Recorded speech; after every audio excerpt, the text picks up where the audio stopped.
Hi, and welcome to this LS1 Discovery video.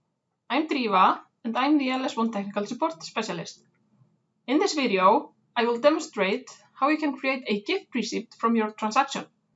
Gift receipts can be used when you want to give some items of your transaction as a gift, and the receipt should only include those items and exclude the prices, so whoever gets the gift can come in and return it.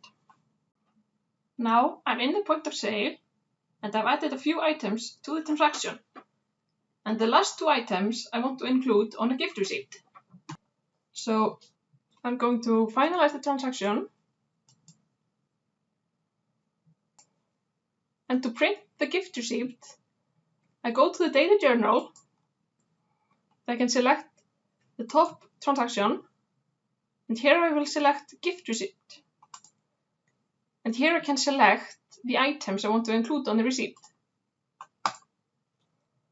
So I'm including those two items, and I select print. And here you can see how the receipt is printed, with the two items included, the barcode for the original transaction, and as you can see, the price is excluded from the receipt. Now let's say I want to return one item from the gift receipt. I can go to return transaction, and I scan the number from the gift receipt.